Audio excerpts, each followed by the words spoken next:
যোৱা 5 বছৰ আগত আমাৰ এই দৰং ওদালগুৰি সমষ্টিত MP আছিলে দিলীপ শইকীয়া ডাঙৰীয়া। তেখেতে 5টা বছৰ আমাৰ মেয়ৰ কাৰণে কি কৰিছে সেই বস্তুটো আজি এই ভিডিঅ'ৰ যোগেদি আপোনালোকক মই দেখাম। আৰু আপোনালোকে ভিডিঅ'টো চোৱাৰ পিছত মন্তব্য দিব, শ্বেয়াৰ কৰিব। তেখেতক আমি ভোট কিয় দিম আৰু কিয় দিব লাগে বিজেপিক ভোট, এই ভিডিঅ'টো কমপ্লিট চালে হয়তো আপোনালোকে গম পাব যে আমি একচুৱেলি বিজেপিক কিয় ভোট দিব লাগে আৰু আমি সেইকাৰণে বিজেপিক ভোট দি আছো।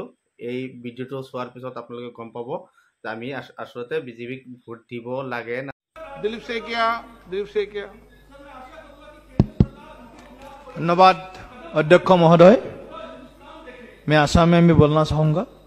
अध्यक्ष महोदय, आमी जम्मू काश्मीर और पिছত অসম দ্বিতীয়খন মুসলিম সংখ্যাবহুল राज्य আজি 34% মুসলিম পপুলেশন অসমত এতিয়ালৈকে হৈছে। আৰু আমি আন্দাজ কৰিছো 2021 চনৰ সেন্সাসৰ পিছত অসমত প্ৰায় 35%তকৈ বেছি মুছলমান পপুলেশন হ'ব। শেহতীয়া এটা তথ্য আহিছে অসমৰ 126টা বিধানসভা সমষ্টিৰ ভিতৰত 82টা সমষ্টিত 82 কনস্টিটুৱেন্সিত মুসলিম পপুলেশন মুসলিম ভোটাৰ্স 20,000তকৈ ওপৰ বাঢ়িছে। গতিকে এই সংখ্যাই আজি আমাক চিন্তিত কৰি তুলিছে যে অসম জম্মু কাশ্মীৰলৈ পৰিৱৰ্তন হ'ব নেকি, তেনেকুৱা পৰিস্থিতিৰ সৃষ্টি হ'ব নেকি। গতিকে আমি আশা কৰিছোঁ ভাৰত চৰকাৰে মাননীয় মোদী ডাঙৰীয়াই প্ৰধানমন্ত্ৰী ডাঙৰীয়াই আমাৰ সকলোৱে মিলি সংসদে আমি এটা আইন আমি এখন প্ৰস্তুত কৰিব লাগে।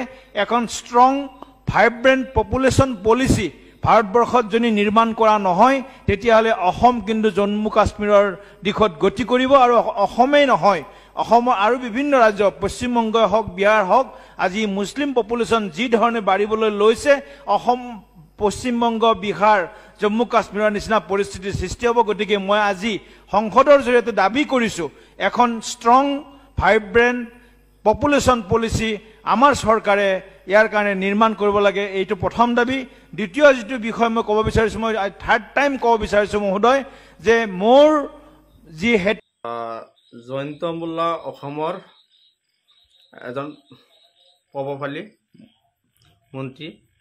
তেখেতে হয়তো আমাৰ মুখ্যমন্ত্ৰীৰ সোঁহাত তেখেতে যিটো বক্তব্য দিছে যে অসমৰ পৰা যেনেকৈ মুছলিমৰ মানে আগ্ৰহ বাঢ়িছে, বিভিন্ন ধৰণৰ প্ৰতিক্ৰিয়া প্ৰকাশ কৰিছে, তেনে ক্ষেত্ৰত আমি সংখ্যালঘু মানুহে একচুৱেলি সিহঁতক ভোট দিয়াটো উচিত হয় না নহয় আপোনালোকে বিবেচনা কৰিব।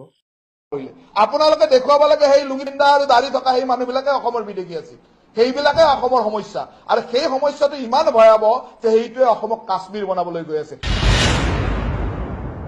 পূৰ্ববংগীয় মূলৰ যিসকল মুছলমান আহি অসমৰ ভাষা সংস্কৃতি শেষ কৰিব বিচাৰিছে, অসমখনক কাশ্মীৰ বনাব বিচাৰিছে, তেওঁলোকৰ লগত আমি নাই আৰু তেওঁলোকক বাধা দিয়াটো আমাৰ মূল লক্ষ্য।